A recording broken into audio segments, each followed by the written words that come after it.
हो गया बौद्ध धर्म। देखिए बौद्ध धर्म में एक ऐसा चीज है जिसमें न किसी का अवतार लिया गया है, न ही इनके बाद कोई रूप आए हैं। बौद्ध धर्म की शुरुआत किसने किए थे? महात्मा बुद्ध। अब इनकी कुछ हम लोग कैसे देखते हैं, पहले पारिवारिक जीवन देख लेते हैं। तो महात्मा बुद्ध का जन्म कहाँ हुआ भैया? नेपाल में। नेपाल के किस जगह पे? लुम्बिनी में हुआ। इनके पिता का नाम शुद्धोधन। क्या था? शुद्धोधन। माता का नाम? माता महामाया। माता का नाम महामाया। माता जब इनकी जब महात्मा बुद्ध जन्म नहीं लिए थे ना, तो महामाया इनकी माता थी, असली माता इनकी महामाया थी। लेकिन वो एक हफ्ते, जन्म के एक सप्ताह में ही उनकी क्या हो गई थी? मृत्यु हो गई थी। मृत्यु हो गई थी। तो जब ये पेट में थे ना, तो ज्योतिषियों ने बता दिया था कि जो आपका बेटा होगा ना, ये बहुत क्रांतिकारी होने वाला है। बहुत मतलब क्या होगा? क्रांतिकारी होगा। तो पहले के ज्योतिष वगैरह एकदम जबरदस्त थे। तो शुद्धोधन की जो साली जी थी गौतमी, कौन थी? गौतमी। प्रजापति गौतमी। तो महामाया ने जब किसको जन्म दिया? सिद्धार्थ को। किसे? सिद्धार्थ। महात्मा बुद्ध के बचपन का नाम क्या था? सिद्धार्थ। महामाया ने जब सिद्धार्थ को जन्म दिया, तो पहले भी देखिएगा ना, लेबर पेन से बहुत महिलाओं की मृत्यु हो जाती। तो जन्म के एक सप्ताह में ही किनकी मृत्यु हो गई? महामाया की। तो इनका पालन पोषण किसने किया था? गौतमी। तो ये क्या थी? उनकी मौसी। लेकिन मौसी से ये इन्होंने क्या कर लिया था? विवाह कर लिया। ये अभी भी परंपरा देखने को मिलती। तो ये इनकी सौतेली माँ कह लीजिए या इनकी मौसी। क्या नाम था उनका? प्रजापति गौतमी। प्रजापति गौतमी। इनका कुल पूछेगा। कुल, यहाँ कुल का नाम क्या हो गया? शाक्य कुल। शाक्य कुल होने के वजह से ही इन्हें शाक्य मुनि कहा जाता है। शाक्य मुनि किसे कहा जाता है? सिद्धार्थ को। इन्हें क्या कहा है? सिद्धार्थ। जब ये जन्म लिए तो इनको ज्योतिषी ने बताया कि घर द्वार त्याग देगा। ध्यान से समझिएगा, जब सिद्धार्थ का जन्म हुआ तो ज्योतिषियों ने क्या कहा कि ये बहुत ज्ञानी बनेगा और दुनिया को सच्चाई के रास्ते पर ले जाएगा, घर द्वार मोह माया सब त्याग देगा। तब राजा परेशान हो गए कि एक गोली का भाग दुगा हो जाएगा, घर द्वार छोड़ देगा। तब तो पूछा गया उनसे कि इसका कोई उपाय बताइए। तो कहा कि सबसे सिंपल उपाय, अगर किसी का विकास रोकना है तो ब्याह करा दिए। सिंपल लॉजिक समझिए। बहुत ज्ञानी होगा, दुनिया को सच्चाई के रास्ते पर ले जाएगा, मोह माया सब त्याग देगा। इसका उपाय जो ये सब ना करे, ब्याह करा दे। समझ रहे हैं क्या लॉजिक है? तो इनका क्या हो गया? विवाह हो गया। और 16 साल की एक बहुत ही सुंदर कन्या से इनका विवाह हुआ, जिसका नाम क्या था? यशोधरा। तो देखिए इनकी शादी किससे हुई? यशोदा। शादी ब्याह बहुत ठीक ठाक से हुआ, सब कुछ सही चल रहा था। पत्नी में पूरा अजुराइल रहते थे। वो डेली सवेरे मेकअप करके बैठ जाती थी। पूरे ये खा लो, वो कर लो, ये कर लो, कबो मेहंदी लगाओ, कबो काजल लगाओ, कबो टकला हो, कबो चोटी करो, कुछ कुछ करते रहो। दुनिया मतलब उनको फुल टू यही पता था, बताया भी गया था कि भाई बहुत बड़े क्या होंगे? ज्ञानी हो जाएंगे। क्या होंगे? ज्ञानी। इनको आप ही का काम है कि इनको कंट्रोल करके रखना है। लेकिन महात्मा बुद्ध को ना, अब इनको ज्योतिषियों ने बताया था कि भाई क्या करना है, इनको तो छोड़ के जाएंगे। लेकिन इनके मन में एक वैराग्य उत्पन्न होता था कि ये सब बहुत गलत चीज है। तो इन्होंने कहा कि हम महल के बाहर जाएंगे। तो राजाओं का पहले महल होता था, बहुत बड़ा। लाल किला देखिए ना, दिल्ली में जाके लाल किला, उस एगो गांव बस जाएगा उसमें, लाल किला में। तो राजा महाराजा उसी में रहते थे सब। तो इनको कहा गया, इन्होंने कहा सिद्धार्थ ने कि हम महल के बाहर जाएंगे। तो ज्योतिष ने कहा कि ले हो गिल कांड, जाएगा महल के बाहर, सारी सच्चाई देख लेगा, हो जाएगा चौपट। तो उन्होंने क्या कहा, यहाँ पर ये राजा जो थे, इनके पिता का नाम क्या था? शुद्धोधन। इन्होंने पूरे महल में रास्ता डिसाइड होता है। आज भी मुख्यमंत्री निकलते हैं तो रास्ता डिसाइड होता है किस रास्ते से जाएंगे। देखेंगे सड़क खाली करा दिया जाता है, कोई नहीं निकलेगा, सड़क खाली, कोई जाम नहीं लगेगा, सफाई करो, चूना उना छिड़को, मुख्यमंत्री जाने वाले हैं। अब मुख्यमंत्री उधर से जाते हैं, कहते हैं मेरे राज्य में कितना विकास हुआ है, न जाम लगता है, न नालियां खुली हैं, चारों ओर चूना छिड़का। एक दिन आइए ना बिना बताए। बस वही हो गया, पूरा चूना उना छिड़का दिया गया और पूरा पुलिस उलिस लगा दी गई। आइए एकदम तैयारी से गए थे महात्मा बुद्ध। लेकिन संजोग अजब होता है कि वही में एगो बूढ़ा आदमी चला है, बीमार था, वृद्ध व्यक्ति, बीमार मतलब बूढ़ा था, तो बूढ़ा था, तो उन्होंने महात्मा बुद्ध ने पूछा अपने सारथी से, इनके घोड़ा का जो नाम था, नाम क्या था? कंतक। घोड़े का नाम कंतक, चेटक उनका था, और इनके सारथी का नाम था चन्ना। सारथी मतलब समझते हैं, जो घोड़ा को लेके हाँकता है, चल चल चल, तो सारथी का नाम क्या था? चन्ना। क्या नाम था? चन्ना। चन्ना, सारथी का नाम चन्ना। तो सारथी चन्ना से पूछे कि ये वो आदमी ऐसे झुक के काहे चल रहा है? तो कहा कि महाराज बुढ़ा गया है वो। कहा बुढ़ा गया, एकदम झड़ गया है रे, एकदम लुजुर पुजुर हो गया, झड़ गया। कहा कि महाराज सब आदमी झड़ जाएगा, ऐसे ही आप भी बुढ़ा जाइएगा। कहा हम बुढ़ा जाएंगे तो इतना उठपटांग लगेंगे? तो कहा हाँ। कहा कि भाई सबको जाना है यहाँ से। तो उनको दिमाग में खटक गया कि भाई गड़बड़ है, तो हमारे बाबूजी हमसे छुपा के रखे थे। तब तक आगे गए तो एक बीमार आदमी मिल गया। तो कहा ये क्या हो गया है? तो कहा कि अब एकदम ये जाने वाला है, मतलब ये बीमार है, अब ये क्या है, इस दुनिया से जाने वाला है, ये अब चल नहीं पाता है। तो पूछ चन्ना कहा कि हमारा और आपका सबका यही दुर्दशा होने वाला लास्ट में। तब तक और आगे चल गए तो कोनो को अर्थी उठ रहा था। कहा कि वो लेटा का है वो पे? कहा कि लेटा नहीं है वो, आपको लेटा लग रहा है, चल गया है वो। तो चल गया वहां पे। तो उन्होंने कहा कि सबको मरना है, सबको मरना है, आप भी जाएंगे, इस उद्धोधन भी जाएंगे, और आपकी जो महामाया थी ना वो चल गई, और ये भी जाएगी। तब बेचारा एकदम टेंशन में आ गया। एगो साधु को देखा, तो साधु से पूछा कि ई काहे बैठल है होगा? साधु योग के मुद्रा में बैठे थे, कोई मतलब नहीं, कपड़ा उपड़ा, साधु लोग का वेशभूषा कैसा रहता है वैसे। तो उन्होंने क्या कहा कि ई काहे ऐसा बैठल है? कहा कि ये भगवान के में मतलब भगवान की आराधना में विलीन है। तो कुछ पूछे महात्मा बुद्ध ने चन्ना से, कौन भगवान? जिसके पास वो लेटा वाला आदमी गया था, मतलब पूछे मर गया था, तो बताया ना चन्ना कि वो भगवान के पास जा रहा है। कहते मतलब वो भगवान के पास जा रहा है, उससे कनेक्शन लगा के बैठल है।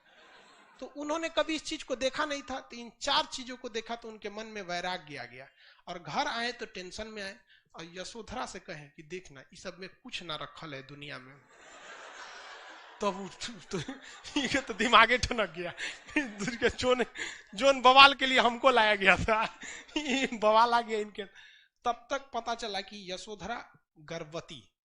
अब ये टेंशन में थे कि हमको घर द्वार छोड़ना है, और उधर से गर्भवती लड़का होने वाला था। इनको एकदम टेंशन था कि हम घर द्वार छोड़ देंगे, भाई जब बूढ़ा होना ही है, बीमार पड़ना ही है, राजा रहे चाहे फकीर रहे, बीमार पड़बे करेगा, गरीब होगा ही, मरबे करेगा, तो क्या जरूरत है झमेला करने का। तब तक वहां पे लड़का हुआ महात्मा बुद्ध का, तो नौकरानी सब पहले खुशखबरी लेके आती थी, जो पहले लाता था ना उसको कुछ गिफ्ट मिलता था, राजा वजा दे देता था सब। तो लेके आए तुरंत, महाराज की जय हो, यशोधरा को पुत्र हुआ है, तो बेटा हुआ है। तो बेटा का खुशी भारत में कुछ ज्यादा रहता है, समाज है, पुरुष समाज है, समझ में गया कि नहीं? बेटी का अभी भी मतलब, अब तो शहरों में थोड़ा सा कम है, लेकिन गांव में अभी भी मान के चलिए, अगर किसी को एगो बेटा नहीं है ना, तो एगो बेटा के इंतजार में 9 गो बेटी पैदा कर सकता है। वो फुल स्टॉप तभी मारेगा जब एगो उधर बेटा लग जाए, नहीं तो कॉमा दे के आगे बढ़ते रहेंगे।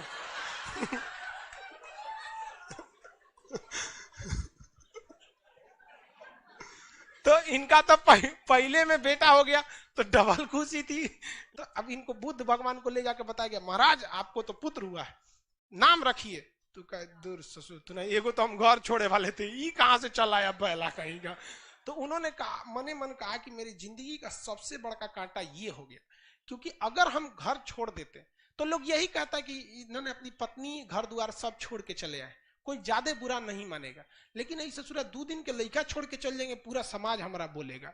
तो उन्होंने कहा मेरी जीवन का ये कांटा है। तो राहुल मतलब क्या होता है? रास्ते की बात। उन्होंने कहा राहुल ले। तो उनको लगा, ये नौकरनिया को लगा कि नामे रख दिए, जितना बुद्धि उतने सोचेगी ना, नाम हो गया, बेटा का नाम क्या हो गया? राहुल, बेटा का नाम राहुल। लेकिन उन्होंने तो अपने लिए इसे क्या समझ लिया था? बाधा। लेकिन उन्होंने कह दिया कि हम घर द्वार छोड़ छाड़ के जाएंगे, हमरा ये सब में नहीं करना है। अब ये परेशान थी यशोदा कि हम कहाँ जाएंगे रे पकड़ो, हमरा एगो बियाह शादी हो गया, एगो लड़को हो गया, अब कहाँ जाएंगे हम। ये परेशान थी, बहुत मनाने की कोशिश की, लेकिन नहीं माने, घर द्वार छोड़ दिए। 29 साल की अवस्था में, कितने साल की अवस्था में? अपना घर द्वार को क्या कर दिया इन्होंने, छोड़ दिया। एक राजा के जीवन को छोड़कर एक सन्यासी की जीवन जीने के लिए इन्होंने सोच लिया। अलार्क राम से इन्होंने सांख्य दर्शन की क्या ले लिया, शिक्षा ले लिया। रुद्रक राम से इन्होंने योग दर्शन की शिक्षा लिया। लेकिन देखिए, सांख्य दर्शन की शिक्षा भले ही इन्होंने अलार्क कलाम से लिया था, लेकिन क्या अलार्क कलाम ने सांख्य दर्शन लिखा था? नहीं। सांख्य दर्शन किसने लिखा था? कपिल। अब ये तो समझ में आ गया। तो रुद्रक राम से इन्होंने क्या, कौन सी शिक्षा लिया? योग दर्शन। रुद्रक राम से योग दर्शन की। लेकिन कहेगा कि महात्मा बुद्ध अलार्क कलाम और रुद्रक राम, अलार्क कलाम से सांख्य दर्शन और रुद्रक राम से योग दर्शन। अलार्क कलाम और सांख्य दर्शन, इन दोनों में महात्मा बुद्ध जो थे वो रुद्रक राम को ज्यादा मानते थे या प्रिय मानते थे, या अलार्क कलाम को? तो रुद्रक राम को। किसे? रुद्रक। इसलिए जब भी देखेंगे महात्मा बुद्ध को योग के मुद्रा में ही आप देखेंगे।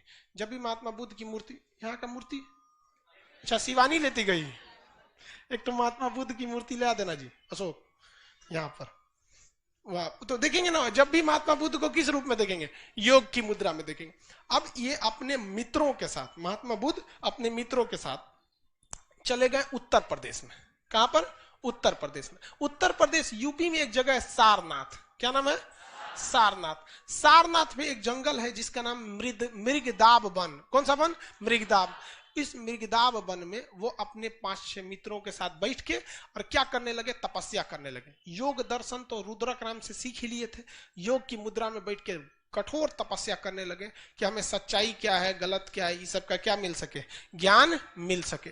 तो ये सारी चीजों का ज्ञान मिलने के लिए इन्होंने कहां पे चले गए? सारनाथ। तो सारनाथ में बैठ के इन्होंने काफी सारे क्या किया था? तपस्या किया। लेकिन उस तपस्या से कोई खास फायदा नहीं मिला। कई साल बीत गए सब तपस्या के, कुछ मिल ही नहीं रहा था। तो अचानक उनको एक महिला दिखी। उस जंगल में क्या मिली? महिला। तो सारे लोग ध्यान लगाए थे। अब महात्मा बुद्ध ऐसे महिला को देखे, अरे हंसता क्या लिए, समझा रहे हैं तो समझो ना। पहले धार्मिक मामले में मजाक मत क्या करो, कबो भी किसी पे कुछ भी हो जाता है। इसलिए तो उन्होंने देखा ये महिला क्या करने आई है, तो देखा कि बाकी सब दोस्त ध्यान लगाए हैं, सब तुम लोग ध्यान लगाओ।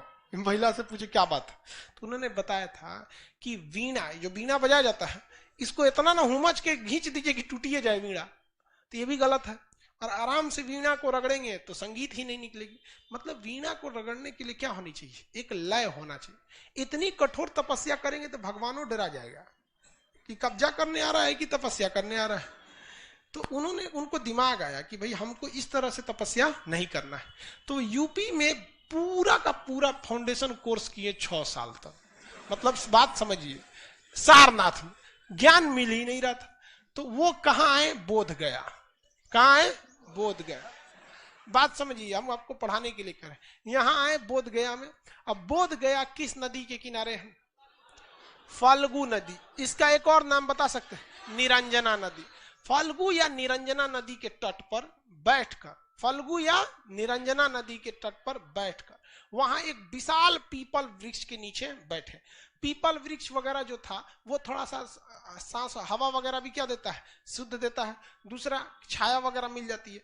उसी के नीचे बैठकर तपस्या करने लगे। सामने कौन सी नदी है? फाल्गु नदी। और तपस्या कर रहे हैं। और एक वैशाख पूर्णिमा का दिन आया, और वैशाख पूर्णिमा के दिन महात्मा बुद्ध को क्या मिल गया? ज्ञान की प्राप्ति आ गई।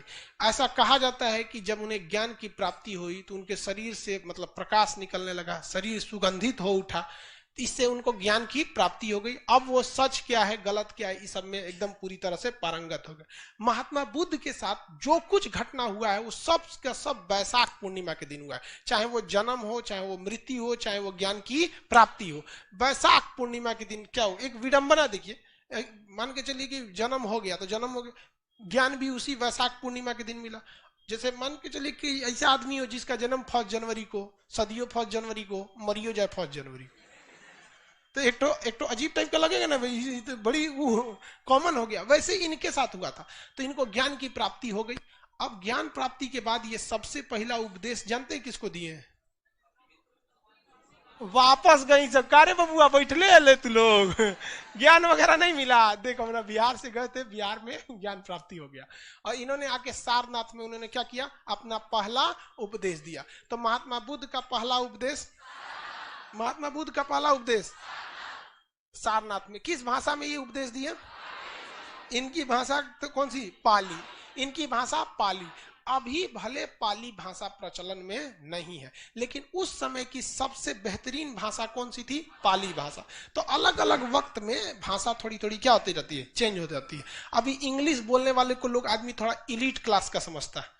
तनी पुलिस स्टेशन में चाहे सरकारी ऑफिस में जाके इंग्लिश में 10 मिनट बतिया दीजिए ना, तो आधा कर्मचारी से रखने लगता है, महाराज अंग्रेजी बोला था, देखो ना का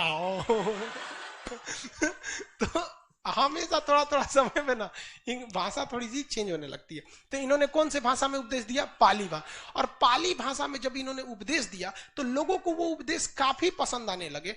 इसी बीच इनको बुलाया गया, यूपी का ही एक जगह है श्रावस्ती। क्या नाम है? श्रावस्ती। श्रावस्ती उत्तर प्रदेश का ही, नेपाल से सट के है जगह श्रावस्ती। श्रावस्ती में महात्मा बुद्ध ने अपना सबसे ज्यादा समय व्यतीत किया। बरसात के समय ये कहां चले जाते थे? श्रावस्ती में। और श्रावस्ती में जब ये उपदेश देने गए तो वहां एगो भयंकर डाकू रहता था, उंगली माल डाकू, काट के उंगलिया का माला पहन लेता था। घेर लिया महात्मा बुद्ध को। महात्मा बुद्ध को क्या कर लिया? घेर लिया। कहा कि आप तो तरो काट देंगे। तो महात्मा बुद्ध कहे काट दो। कहा कि ये अजबे आदमी है, करे काट दो, डराइए नहीं रहे। तो कुछ भी बोलते रहे महात्मा बुद्ध। महात्मा बुद्ध ने कहे कि महात्मा बुद्ध से उंगली माल ने क्या कहा कि तुमको डर नहीं लग रहा है? तो महात्मा बुद्ध ने कहा डर हमको नहीं लगता है, डरे तो तुम हो। कहे कि एकरा देखो अलगे लेवल का है, कटाने के लिए सामने रेडी पड़ल है, करा डर तो उन्होंने कहा कि कैसे? उंगली माल ने कहा कि कैसे हमको डर लगता है? तो महात्मा बुद्ध ने कहा कि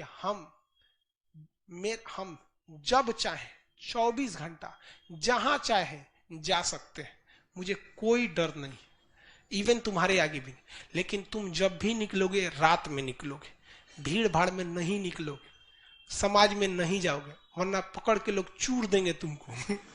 ये बताओ डर तुमको कि हमको? तुम जो अपना कमाए हो उसको बचाने के लिए तुमको दूसरे लोगों पर हत्या करना पड़ेगा, अपना दबदबा बनाने के लिए। मुझे कोई जरूरत नहीं। बड़ी लंबा चौड़ा 2-2.5 घंटा उपदेश दिए थे, वो रात के 2 बजे घेर लिया तरतिया को आके। डाकू को दिन में थोड़े आएंगे, सुतल थे उठा लिए, चलिए उंगली माल देख रहे हैं, आप ही जैसे लोग का उंगली है। तो उंगली माल डाकू को उपदेश दिए। बाद में उंगली माल डाकू भी क्या हो गया? महात्मा बुद्ध का क्या हो गया? अनुयायी हो गया। महात्मा बुद्ध अपने सबसे उनका कहना था कि हम जो कहते हैं इस पर कोई भी विश्वास न करो, बल्कि इसे तुम अपनी तर्क की कसौटी पर, तर्क मतलब होता है अपनी खुद की बुद्धि पर, तर्क की कसौटी पर देखो क्या ये सही है या नहीं है, मतलब खुद से सोच के देखो। तो महात्मा बुद्ध बहुत फेमस होते जा रहे थे। उसी बीच वो दान उन लेने के लिए जहां तहां बैठे रहते थे। भाई भिक्षा, इनका मुख्य कहना था कि ज्यादा कमाओ माँ के मत रखो, भिक्षा वगैरह लेके क्या करते हो रख लो, अपना भिक्षा जितनी है अपनी भिक्षा से ही अपना जीवन यापन करो। तो जाते थे तो बहुत लोग उनको उपहार देते रहते थे। एक दिन एक गांव में गए तो एक बुढ़िया उनको उपहार दी, और वो जानते कौन उपहार दी? जूठा आम। मतलब बताइए, उतना बड़ा भगवान को आप उपहार दे रहे हैं तो कम से कम एगो सल्लग दे दीजिए ना, खड़ा। सल्लग नहीं समझता है, गोटे कंप्लीट मैंगो 1 पीस, सीबीएसई वाला है। तो कम से कम एक आम देना चाहिए, आधा आम दे रही वो जूठा। और जब सारा हो गया तो महात्मा बुद्ध से पूछा गया कि आपको सबसे ज्यादा कौन सा उपहार पसंद आया? तो महात्मा बुद्ध ने कहा था कि जूठा का आम हुआ। तो लोग जो सोना चांदी दिए थे वो कहने लगे कि अब सठिया गई लोग, उनके जूठे आम पसंद है। तो उन्होंने क्या कहा था कि जो आम जो बुढ़िया ने दिया है, इसने अपना सब कुछ दे दिया, इसके पास कुछ नहीं है, और जो तुम लोगों ने दिया है वो अपनी टोटल संपत्ति में से कुछ दे दिया है यहाँ पर। और हम लोग को विचारधारा देखिए, हम लोग अपने टोटल संपत्ति का, जितनी संपत्ति रहती है, मान के चलिए जिसके पास 100% संपत्ति है, इसका वो भगवान को कितना देता है पता है? 0.0001% भी नहीं देता है। देखते हैं 0.01% भी नहीं देता है, 200-500 चढ़ा देता है, और सोचता है कि भगवान हमको वीडियो कॉलिंग पे हमारी समस्या सॉल्व करे। अरे कहीं का इतनी सा में तो भगवान को ब्लैकमेल कर रहा है। तो इन्होंने कहा था महात्मा बुद्ध ने कि इसने अपना सब कुछ क्या दिया, हमको समर्पित कर दिया। आनंद इनका सबसे प्रिय शिष्य था। इनका सबसे प्रिय शिष्य क्या था? आनंद नाम था इनके सबसे प्रिय शिष्य का नाम। आनंद बहुत प्रिय शिष्य थे। एक इनको ना एक बहुत बदमाश लड़का था, गाली उली देता था महात्मा बुद्ध को। तो एक दिन महात्मा बुद्ध के स्टेज पे बुलवाए, गिरे इधर आओ, गरिया रहा है तुम हमको? कहा हाँ। तो यहाँ बगल में खड़ा करा कहे तो गरियाओ। 1 घंटा गरियाया महात्मा, और गरियाओ 2 घंटा। वो थक गया गरिया के, कहा कि अब गाली खत्म हो गया, थक गए हैं। तो महात्मा बुद्ध ने कहा कि देखो, मान के चलो कि हमने अपना कोई सामान तुमको दिया और तुम मेरे सामान को लेने से अगर इनकार कर देते हो तो वो सामान किसका होगा? तो उसने कहा कि सामान आपका था, हम नहीं लेंगे तो आपका हो जाएगा वापस। तो कहा ठीक है, जो तुम्हारी गालियां हैं ना हम नहीं ले रहे हैं। ये गाली किसकी हो जाएगी? कहा कि गुरुजी तो सब हमार हो जीतो। तो महात्मा बुद्ध का बहुत बड़ा क्या हो गया? चेला हो गया। लेकिन ये आनंद महात्मा बुद्ध से कहता था कि महाराज खाली आप ऐसे साधुओं को लेके घूमते हैं, महिलाओं को भी शामिल कीजिए। बदमाशी बहुत करता था। अरे भाई देखिए, आप इस चीज को ना अन्यथा में नहीं लेंगे। तो महात्मा बुद्ध क्या है, महिला उला को शामिल मत करना, महिला को शामिल करोगे हमेशा परेशान रहोगे, टाइम से आएगी सब नहीं, बैच चालू होने के बाद आएगी सब, तो परेशान होकर रह जाएगा। कितना समझा के रख दो, टाइम से नहीं आएगी सब। वैसे ही भाई उनमें साधुओं की सभा होती थी, सब साधु अपने में ध्यान में रहेंगे। लड़की सबका लेट कौन सी में होता है? हाँ, लड़का का कभी लेट होता है नहीं, वो तो लॉज में निकलने के बाद बटन बंद करता है। बाल उल्टी करे, चल चल। रूम से निकलेगा तब चप्पल पहनेगा, इसे फंसा के चल दिया। वो सब ना, अरे बाप रे बाप, क्लास भाड़ में जाए, क्लास जरूरी थोड़े, कबो हो सकता है। तो महात्मा बुद्ध शुरुआत में महिलाओं को बौद्ध धर्म में समाने के लिए तैयार नहीं थे, लेकिन ये बार बार कहता था आनंद महाराज जरूरी है, समझ नहीं रहे आप। तो महात्मा बुद्ध ने कहा ठीक है चलो, अब महिलाओं को भी बौद्ध धर्म में शामिल कर लिए। महिला लोग चाहे वो लाइव में है चाहे यहाँ है, ये बात जरा ध्यान से समझिए, हम नहीं कह रहे, महात्मा बुद्ध कह रहे हैं। जब महिलाओं को उन्होंने प्रवेश करने की अनुमति दिया तो उन्होंने कहा कि अब बौद्ध धर्म ज्यादा दिन नहीं चल पाएगा। यह हमारा कथन नहीं है, यह महात्मा बुद्ध का कथन है कि अब बौद्ध धर्म ज्यादा दिन नहीं चल पाए। आप इसको गौर से देखिएगा, एक महिला जो रहेगी ना, उसका झगड़ा जानते किससे होगा? अपनी सास से, कभी ससुर से नहीं होगा, क्योंकि उस ससुर उसको टॉर्चर नहीं करने वाला है कोनो बात में। सास जो रहेगी बेचारी 11 बजे सूत के सोई है, काम वाम करके पतो ओके 4 बजे कोच के उठा देगी, बबनी उठ चाय बना। अरे बेचारी 4 बजे का करने के लिए खखुआई लेगी तो मैं झाड़ देगी, बुढ़िया कहेगी। उसका झगड़ा हो जाएगा अपनी मतलब देवरानी से होगा, देवर से नहीं, जेठानी से होगा, भसुर से नहीं। देखना बराबरी बराबर। तो महात्मा बुद्ध ने क्या कहा कि अब बौद्ध धर्म ज्यादा दिन चलने वाला नहीं है। तो ये महात्मा बुद्ध के कथन थे, और आगे जाके ऐसा हुआ भी, ज्यादा दिन बौद्ध धर्म नहीं चला। लेकिन अब क्वेश्चन में हिसाब से रखेंगे, पहली महिला कौन थी? प्रजापति गौतमी। बौद्ध धर्म में शामिल होने वाली पहली महिला प्रजापति गौतमी। दूसरी महिला हाजीपुर जो जगह है वहां, वैशाली, हाजीपुर मतलब समझ रहे हैं ना, वैशाली, वैशाली की एक डांसर थी आम्रपाली। हाँ